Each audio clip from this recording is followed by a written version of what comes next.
world is teeming with innovation as new business models reinvent every industry. Inside Analysis is your source of information and insight about how to make the most of this exciting new era. Learn more at InsideAnalysis.com. InsideAnalysis.com. And now, here's your host, Eric Kavanaugh. You're so glad you can go there in your mind. Welcome to the future of that time. All right, ladies and gentlemen, hello and welcome back once again to the only coast-to-coast radio show in the U.S. of A. that's all about the information economy. It's time for Inside Analysis. Yours truly, Eric Kavanaugh. And folks, I'm here today with a couple experts in our data space to talk about one of the coolest technologies that I've come across in a while.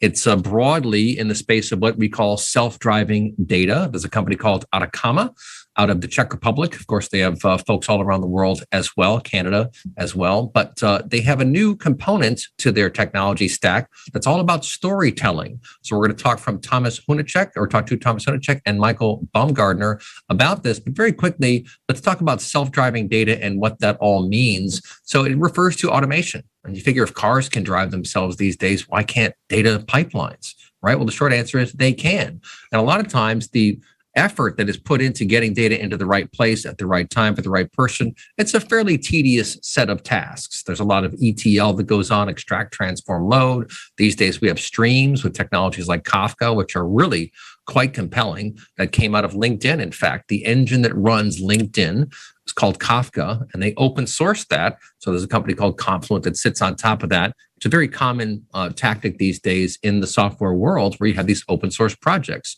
But one of the last miles to getting value from data, getting value from all those investments you've made, whether in a data warehouse or a data mart of some kind, is the storytelling component to it. So at some point, someone has to tell a story and explain what they've done, what they found in the data, and why they think it's a compelling story to change something about the business. Maybe it's a new product launch. Maybe it's a reorg, for example, trying to understand hierarchy management. What if we move these stores into this division and so on and so forth? These are all common questions that are driven by the analysis of data. So the storytelling part has been a bit loose over the years. Of course, a lot of folks use PowerPoint, obviously, or Visio diagrams, things of this nature, but those don't contain live connections to data. Typically, sometimes they do.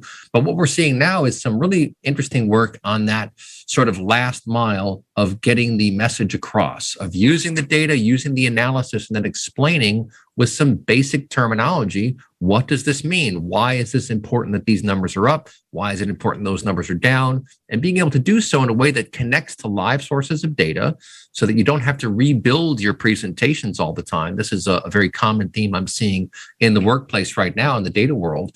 You want to be able to build out your reports, for example, and then have them live so you can jump in and check it out and see, well, how do we do versus last year? How do we do versus 2 years ago, month over month, year over year, all these kinds of things. The storytelling component is what we're going to talk about today. And so with that, I'll bring in our first guest, Tomas Hunacek from Ataccama, dialing all the way in from Prague, I believe, or the Czech Republic at least. Tomas, tell us a bit about yourself and what you're doing with Ataccama in the storytelling space. All right, Eric. Thank you very much. I'm Tomas, and I'm from, as you said, right now in Prague located. And I'm working as a product manager for Ataccama and mostly working on this product for data storytelling. And I do like how you describe basically storytelling. And it's about the context and it's about the connection. So firstly, we want to be connected to the data directly. So the stories or the reporting refreshes automatically. And then like with the standard dashboarding, the reports are like without the context. They are boring. Everything is located on one space. And we want to provide some meaning to it. We want to put the reporting in one storyline that is a beginning, middle line, and some ending. Yeah. And in addition to that, we want to include some explanation of these reports. We want to explain it to the end users why this happens and what decision to make out of that. Yeah, that's good. Your audio is going out and in a little bit, so maybe check on your mic and let me bring in Michal to talk first for a couple of seconds. Just make sure you get a base level of audio.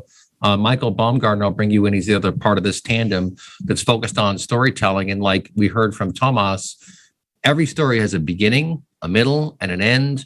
And you need not just the data, not just, for example, the pie charts and the bar charts and the graphs, but you need some explanation around that. And ideally, what you want is for that explanation to be dynamically driven by metadata, things of this nature. So you've got data dictionaries in large organizations today. You have data catalogs that are used to help the business people explain what this field means in this database, what that field means in that database. How do we align these things to make it all work?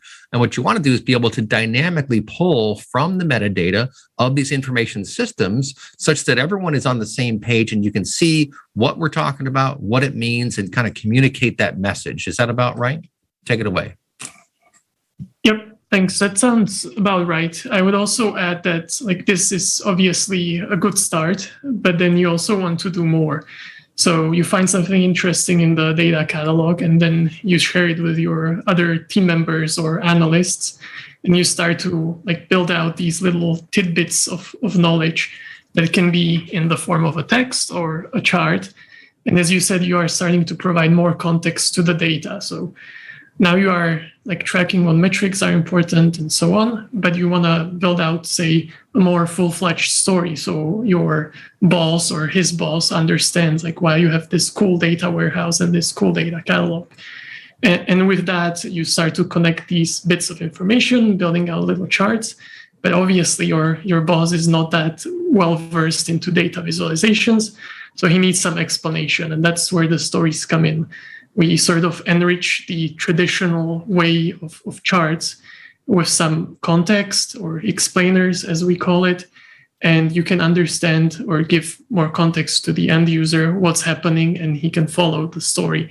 So now you have this story where there is some sort of broad overview, so people understand the domain.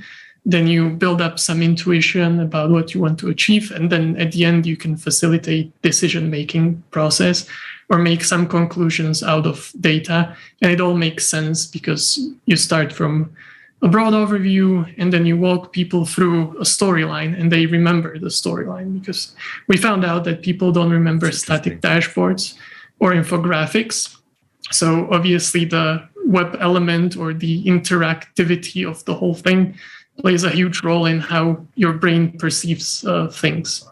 That's a really interesting point that you just made there, because people will remember the storyline, right? They'll remember the plot, for example, of a movie. They can kind of stitch together in their minds, oh yeah, character A was here, character B was there, and they remember these things because it's a story.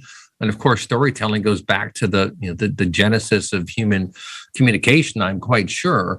And so what you've done is you kind of picked up on a critical aspect of human nature, and the fact that people will remember a story more than they'll remember numbers from a static dashboard, because out of context, what do those numbers really mean? But when you can tell a story around that, people are going to remember the story. And I think the key here is, again, that your technology is pulling from the data. It's pulling from the metadata, from the reports. It's pulling from, maybe whatever communication someone baked into that particular system or that particular report.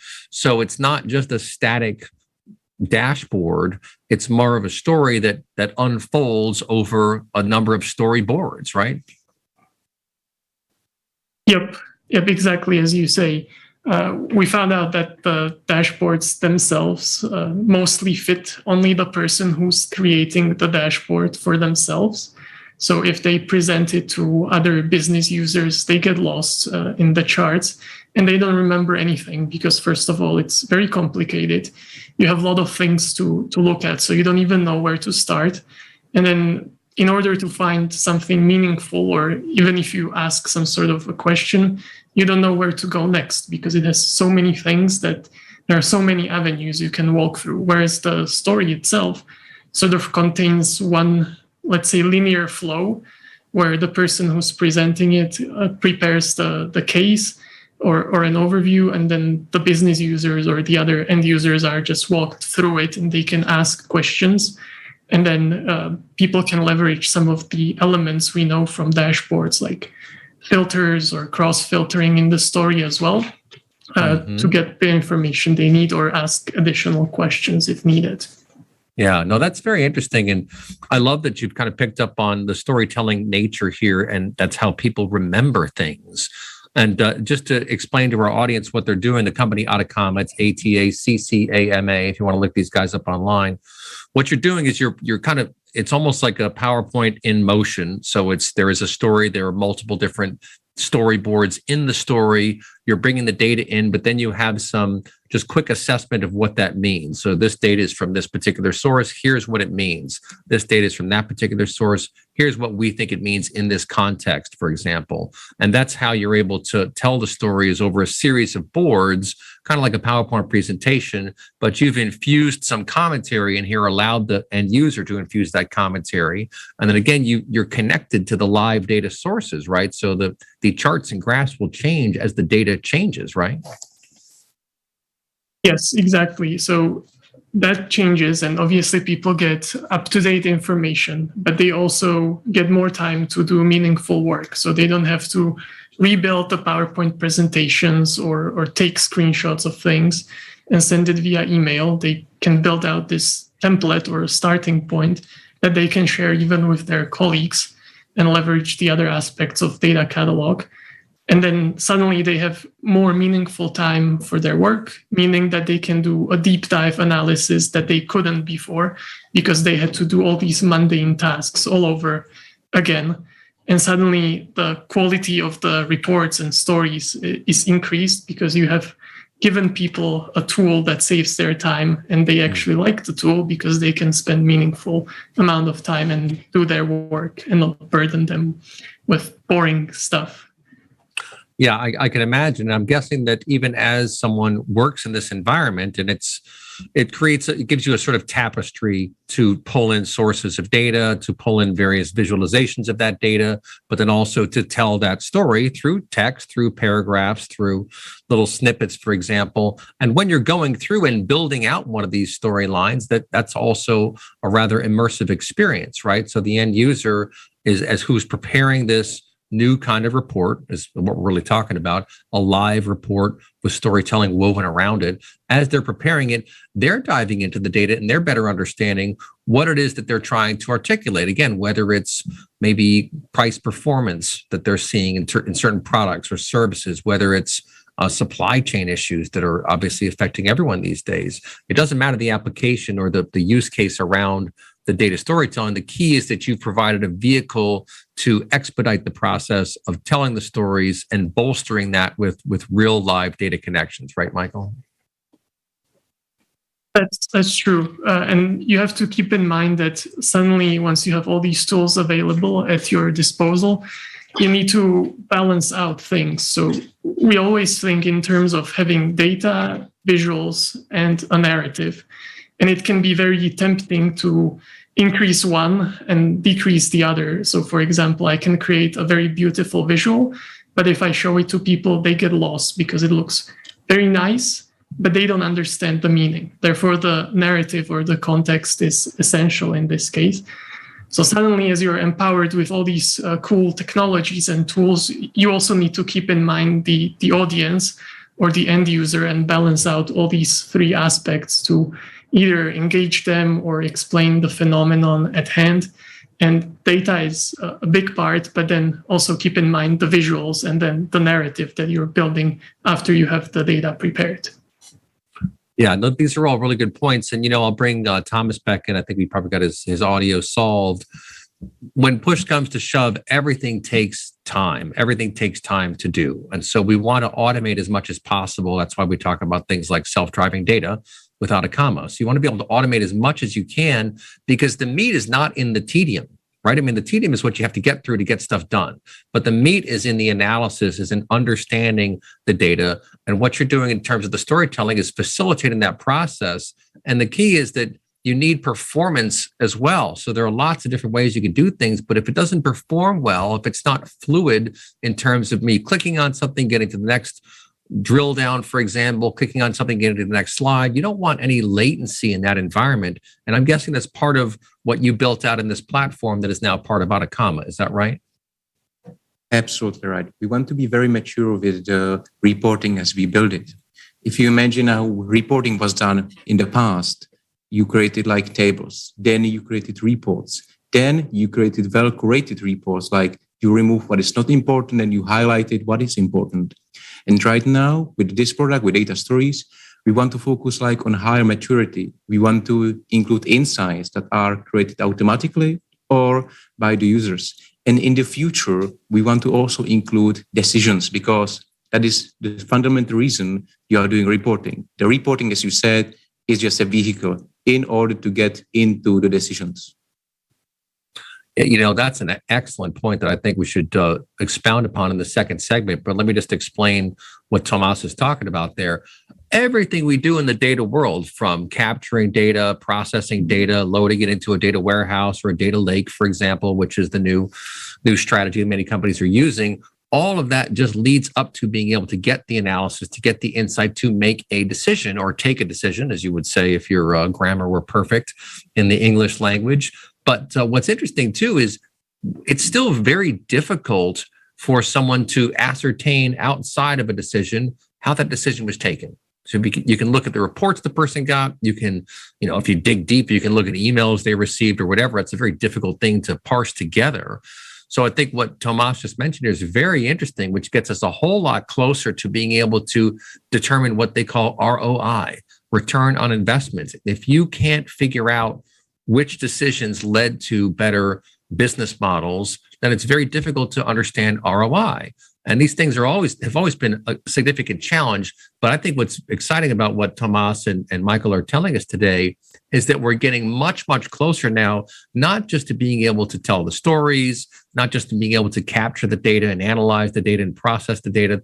There are just tremendous advances that have been made in those fields over the last 20 years, I'd say, especially the last 5. When you deal with cloud scale, for example, the amount of data that you can process is just tremendous.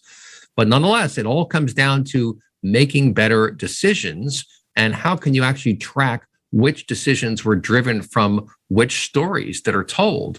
That's some very interesting stuff. And we're getting close. I don't think we're there yet, but that's a really significant advancement, because now we can understand in a much more granular way which data sets are providing the insights that we need, which stories are providing the impetus to change perspective, and then which decisions are really helping our business. This has all been gut instinct up until now, folks. I got to tell you, it's almost all been gut instinct of just people thinking that's what made them change their minds. Well, in the not too distant future, the combination of all these different technologies, pulling data in, being able to analyze data, Python scripts and things of this nature, crunching, doing their algorithmic processing of the data, that's all great.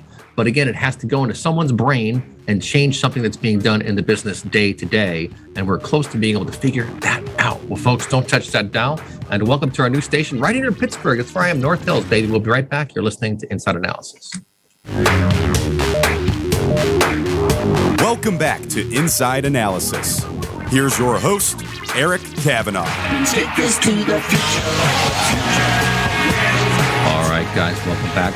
Talking all things data on Inside Analysis today. Your host, Eric Kavanaugh, here. With me is Tomas Hunacek and Michal Baumgartner from a company called Ataccama out of the Czech Republic. They're dialing in from the Czech Republic, so it's early evening for these dedicated souls. And we wanted to dive more into the whole side of performance and the data itself. So data is best when it's fresh. Data is best when it's live, when it's reliable, when the connections work. We all know the experience of things not working the way we want to, and that's no fun. So Tomas, I'll throw it over to you to kind of talk about the importance of performance, the importance of getting access to the data and having these live connections. Tell us a bit about that. Oh man, thank you very much. But I would like to mention that for the data, one of the most important aspects is the data need to be correct. You need to understand those data and need to know the context in which data appear. So that is, by the way, exactly what Ataccama as a company is doing. We are trying to understand where the data are. We are trying to understand what is the quality of the data and report that to the user. And then data stories as a product is coming like out of that. And the connection is very important to be connected immediately, because in the fast world as we are right now today, information is the new money. Mm-hmm. Yeah, you have to have the connections. You have to have the live data. I was mentioning in the previous segment that lots of decisions have been made on gut instinct over the years. And I don't think we by any means want to move away from gut instinct. But one of my threads that I talk about on the show, and I'll be curious to hear, Tomas, what you think about this, is you need to use the data and use these stories to help fine tune your own gut instinct. You're right about your gut instinct in some way, shape, or form, but make sure you use the data and the storytelling to get on target and make sure that you are thinking you're correct about what you're actually thinking about. Is that a fair assessment, Tomas? Absolutely. Like, look at the big companies. They are trying to get as much data as they can in order to decide better. And we want to be all data-driven right now. We don't want to focus only on our feelings. We want to focus on data and what data are telling to us. And if you want to compete with the big giants like Facebook and Google, you need to get huge amounts of data in order to compete and make good decisions. Yes. Well, I'd like to talk too about the other kinds of data. So maybe I'll throw this over to you and then we'll bring Michael back into it. But there are so many new sets of data that can be used. You can rent data, you can buy data, you can, of course, produce your own data looking at the machines. You think things like just clickstream analysis, for example, or any sort of web-based data that helps you better understand your prospects, your customers, the movement of products, whatever the case may be. 20 years ago, it was mostly ERP systems that were generating the data that we used for a data warehouse. But now there are hundreds, if not thousands, of data sources that you can kind of tap into. But to your point, you want to make sure that the data is correct, that it's relevant, that it's the right data. For example, you've got lineage and all these different things. And of course, Ataccama, to your point, handles the sort of assessment and the processing of data, making sure that it's correct. We've got some self-driving automation built in there to give suggestions to the users. I think that's the key, right? A lot of this automation is providing suggestions to the users to say, hey, last time you loaded a data set like this, you used it for that particular purpose. Is that what you're doing again? If the answer is yes, well, guess what? The system already knows what to do. So instead of going through 25 steps, the user just says, yes, that's correct. And those next 24 steps are done automatically, right? Right. Absolutely. As you said, if you're one data set or one system you are getting the data from, it's easy. But as soon as you get multiple of these systems, things get complicated. And this is exactly what we are doing as a company. And as you mentioned, that the data sources are right now very available. There's a huge market right now. I remember 10 years ago, you cannot buy data very easily. Right now, it's a huge market. For example, for the stock exchange, I'm sometimes trading a little bit. I'm writing some automated system in Python, and you can buy a lot of data in order to decide better what stock to buy, what to sell. Wow. And that's such a good point, because especially in a near post-COVID world, for example, maybe I'll bring Michael Baumgartner back into this. Lots of businesses had to reinvent themselves. They had to figure out, what is our core DNA? What are we very good at? Where can we pull back where we're not so good? And to get to those decisions, you need to look at data, and your own data, of course. But to Thomas's point, you can go and buy data, buy market data, rent market data. You can actually rent analysis of data, for example. There are lots of different ways to kind of get the information you need. But if you think in terms of a retail operator, all the different colors that people are buying, all the different styles of clothing that are being bought right now, you can actually just rent or buy some of that data and then marry it up with your data and your internal data, your first party data, as they call it, to kind of see where there's a match, where there's an overlap. That's a pretty compelling way to go about deciding what to sell and what to buy. What do you think about that, Michael? Yeah, it's very interesting, but also you have to keep in mind that as it gets popular, a lot of the source quality decreases. So it's always better to double check whether the data is correct. But once you assume that it's correct and good, then you suddenly run into this issue where, as you said, you have maybe your own internal systems or your own databases, and you get this new data coming in, and then you have to somehow look at it. What are the distributions of the values? What are the most common values? How many gaps it has? And then you sort of need to maybe cleanse it or adjust it a little bit so you can leverage your data analysts to build up the stories or the reports for you. And we, of course, do that as a company, and it's becoming a sort of standard in the data world, where you maybe hand over the data sets in between various roles in the company. But in the end, you always want to end up with some sort of catalog or have the data available at hand, so you can do the final task that you sort of set yourself to do in the beginning, which is to make a decision or figure out some outcome. And the data catalog is very useful for that. So we try to always put all data in there so people can use it afterwards and make those decisions, either using dashboards or stories or whatever other tool you prefer at hand. Yeah, and the data catalogs have really come a long way in the last few years. We've had business dictionaries in this industry for probably 50 or 60 years, even longer if you go back before the days of digitization. But these catalogs are such a wonderful resource to help the business understand what the terms mean, especially for someone who's new to the company, right? You come into the company, if you don't have a data catalog, it's going to take you a long time to kind of walk your way through what all this stuff means. But with a data catalog, especially one that's enhanced by some of these functionalities that we're talking about here, that really helps the business and the data teams and the IT teams all understand and all be talking from the same page. Is that about right? Oh yeah, analysts love that. Like, as you mentioned in the previous segment, lineage is also very important in that aspect. And having a well-curated catalog helps everyone in the organization. So even maybe the more non-data savvy folks can search by terms or look at some pre-built reports. But then as a new analyst that would come in, they can search, for example, the catalog for the most used sources, or what are some of the key views and tables and so on that people use in their reporting, and they can leverage themselves and maybe even contribute new facts or new bits of information, or maybe even create new reports and stories on top of that. So it's very helpful, helps with the onboarding a lot, and sort of democratizes data across the company, which is something that I believe you always want to achieve in order to be successful. Yeah, and the collaboration side too is huge, because when everyone is speaking the same language, the collaboration goes through the roof. When people are not speaking the same language, just imagine in the days before we had real-time translators on our phones. If you went to a foreign country and didn't know any of the language, you're going to have a pretty hard time getting your way around or asking even simple questions.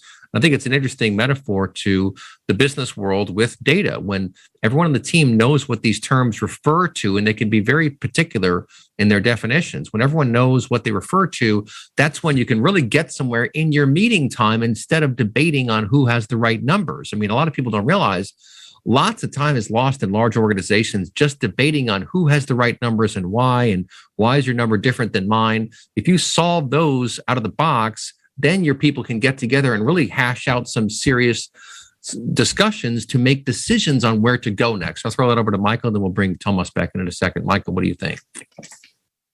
Yeah, I always take that as a granted. So you obviously have to build it out and then have this common language or taxonomy across your organization so everyone's on the same page. But I would also add that it's very important for the metrics or measures you're tracking, where you can even have different formulas or maybe different ways to get the same number, or the numbers don't add up. So having some form of standardization is very important, and like it's a key building block to move forward and not have misunderstandings. Yeah, right. And Tomas, maybe I'll bring you in too on some new data sets. And so first, of course, you want to get your foundation all set. You want to make sure you're on the same page. But then let's face it, a lot of analysts in this business, why are they analysts? Because they're curious people, because they want to understand. They want to parse together in their head multiple views of the world to figure out what really matters for them and for their business and their opportunities.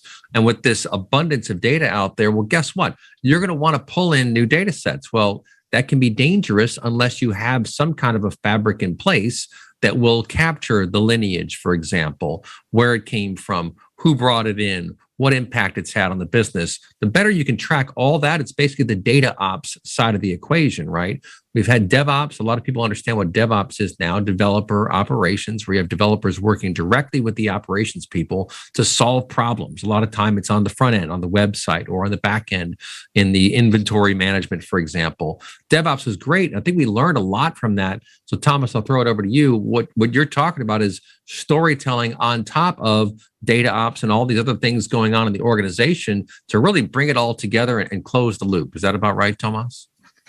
Yeah, that's about right. But it's very important aspect of like having some sort of a catalog there or having some sort of a common know-how. That is also the reason why self-service BI is not very successful in the companies. Every company I know or every big company I know wants to have like self-service or big BI where the people like can build their reporting. But without some common know-how, this is impossible. However, it's very hard to build these capabilities. Mm-hmm. Yeah, and that's the other thing. And maybe I'll bring Michael back in to comment on it. We've always had this sort of build or buy paradigm, right? Should we build this ourselves? Should we go out and buy a tool? And there's a lot of build. There's a lot of build that goes on in organizations because they know what they want. They have developers that can solve the problem. But ideally, if you want to scale, you really do need to think about leveraging off-the-shelf technologies or third-party tools, basically to kind of help you with that.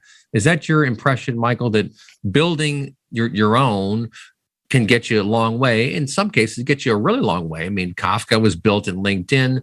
Cassandra, I believe, as I recall, came from Facebook. So these big guys went out and built their own at scale, and they open sourced all that stuff.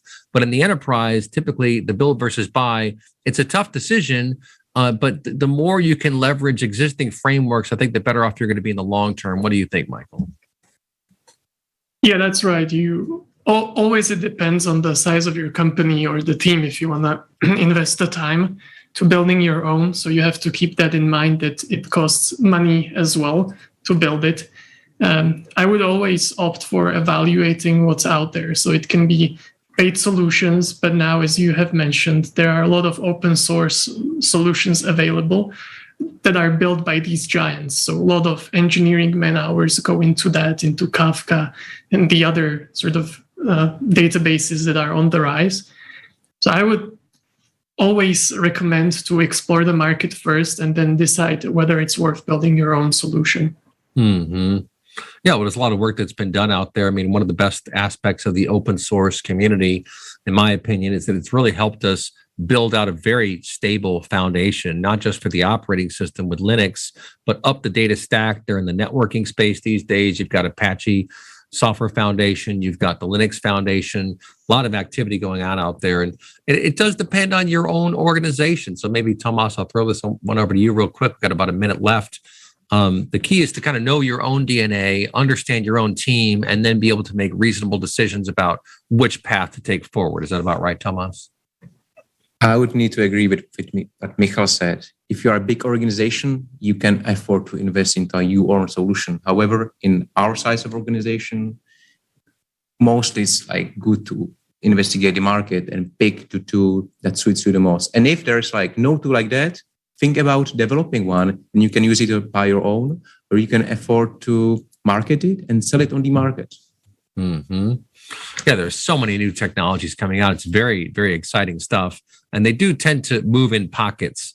I think that has something to do with the venture capitalists in the world. They see some hot product, like, okay, who else has that hot product? Because they want to compete with each other and they want to build out the full stack, right? And they're not the only ones. I think a lot of organizations are looking to make changes. And guess what? The cloud is a big part of that. I think the cloud is really the new center of gravity. And it's interesting to watch companies like Microsoft step in and go all in on cloud with Azure. I think they really pushed the mid-market forward and up into the cloud with their commitment and their focus on cloud technologies. But you've got Google, very serious about cloud. And as we move into this new realm, what are you going to need to do? You're going to need to tell stories around the data. You're going to need to be able to explain why you have to go in that direction. We'll be right back, folks. You're listening to Inside Analysis. Welcome back to Inside Analysis. Here's your host, Eric Kavanaugh. All right, folks, welcome back to Inside Analysis. We're talking to Tomas Hunacek and Michal Baumgartner of a company called Ataccama. They got a big event coming up, and it looks fantastic. Hop online to ataccama.com/events. That's ATACCAMA. But we wanted to talk about a bit about self-service business intelligence, and this has been a long-sought discipline for many businesses. We don't want to have people rely on IT to get things done. You want self-service. You want analysts to be able to come in, build a story, tell some stories around the data that they've analyzed and put together. But it's hard. It's hard to do. It's hard to build out the guardrails. That's the term that we use in this industry, is guardrails to make sure you're kind of staying on track. But let me throw that over first to Michael to talk about how do you enable self-service? How do you make sure that those guardrails are intact and keep people on track? What are your thoughts on all that? Yeah, we've been mentioning data catalog a lot. So I think that's one of the key things to have in place before diving into self-service or automated business intelligence. So now we have this data world mapped that we can use. We know the lineage, we know what sources are relevant, what sources have some business terms defined. And then this automated intelligence or AI or machine learning solutions can come in and leverage all this metadata that we have built and curated and find insights in the data, something interesting for the analysts to pick up. So they then don't have to comb through a lot of sources or a lot of tables. But then this like magical light bulb pops up, which gives you an insight, and they can deep dive and sort of build a story around it. Yeah, that's a big deal. Self-service is what it's really the ideal end state here for analytics, because you don't want to just be pushing out insights to people. You want the business teams that are using this data to be able to build their own reports and to kind of play around with that. That whole discovery side of the equation is really important. And then, of course, when you do build something out, the visualization itself is important as well. I know one of the, at this event at the end of the month, the 29th, and again, you go to ataccama.com/event to find out information. They've got the do's and don'ts of data visualization, and a title that I think is brilliant, Taking the Numb Out of Numbers, with Mona Chalabi, data editor for The Guardian. That's going to be fantastic. But Tomas, I'll bring you back in. You know a thing or two about bad visualizations and don'ts, right? The do's and don'ts of data viz. There are a lot of don'ts. Give us some perspective on what a don't looks like or sounds like. One of the biggest don't is not providing the content, and that is, the context. Content otherwise would be very bad, but the context is very important for the people, for the end user. The end user needs to understand like the storyline, why we are putting this chart there, what is this chart saying, what we are highlighting, what is not important. And every chart should have the values, and each of these values needs to be understandable to the end user. For example, if you forget to like include the units, that's a huge trouble. Right. That's funny. And I'm remembering, too, that context is always important. And there's an old expression that says brevity is the soul of wit. And that basically means get the point across quickly, because otherwise you lose people in the mire. And I think that's what has been happening with a lot of these dashboards, right? You get a bunch of dashboards and you lose the forest for the trees. That's the other expression that we have here in English.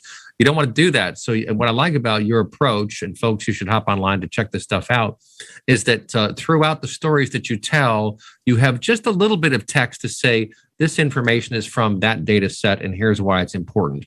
But no more than like 30 words, right? You have little small snippets.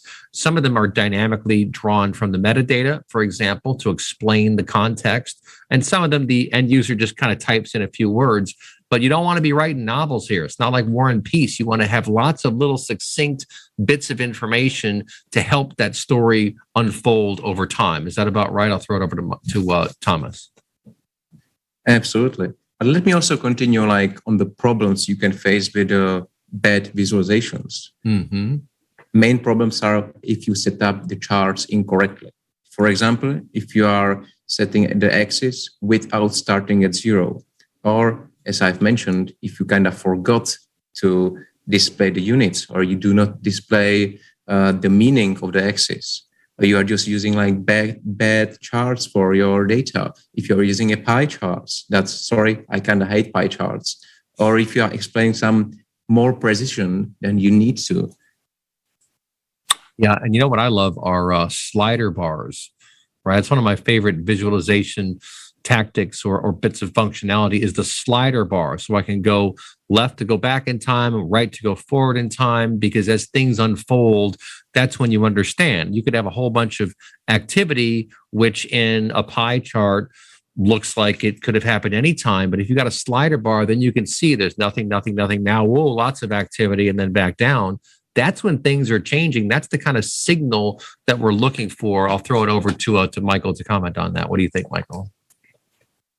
Yes, exactly. I like those as well. And I think now we have all access to computers. And when you work in, say, your web browser, you can click on things. So it's better than a static pie chart that just sits there sort of as you would print it in a newspaper, let's say. Now you can go back and forth. We actually call that a time machine or timeline. So capturing events in time is also very important. You can also use filters in conjunction with that. So you can sort of scope what you want to see only for, let's say, last 30 days. And then, as you were mentioning, so these small tidbits of information are very important to keep the viewer's attention. And it's also the same thing for charts. We have been covering what to not do, but maybe to mention some things that are nice to keep in mind. You don't have to overwhelm the user with many colors. You can blur out or maybe even not include some series. So they only focus on the one that's important and they keep the context in mind. And when we have these web browsers that can animate things and have rich visuals, things can suddenly appear in the chart and you can like leverage the time of the user as well. So even play him a video. So it's very, very useful that we have sort of moved into this digital world where things are not static and it opens up a bunch of possibilities. And what's most important is that the users then remember these cool things or something that is not static. Your brain remembers way more. So that's why the stories are a nice addition to dashboards. Yeah, that's a really good point. And, I noticed a long time ago, just being a philosophy major and an English major, I tried to pay attention to understand how am I understanding things, right? The nature of understanding itself, like epistemology and things of this nature, trying to figure out what do you notice? And what people notice is difference. You notice when something changes. When something is the same for a long period of time, you just tune it out. In fact, it was on one of these shows a couple of years ago with a really smart guy, Justin Rioch, who was saying that our brains really are filter management systems because you're constantly bombarded with information, like through your vision, through your hearing, everywhere. There's all sorts of information coming. How do you know what you focus on and why? Well, those are your filters that are coming into play. And what Michael was talking about here is using different filters on the data to be able to say, okay, we'll turn off this filter, turn on that filter. What changes? What's different underneath now? And as you go through that process, that's called discovery, basically. That's when you can figure out, you can do things like root cause analysis. You want to talk about one of the hardest things to do in any environment, it's root cause analysis. What caused all of this to take place?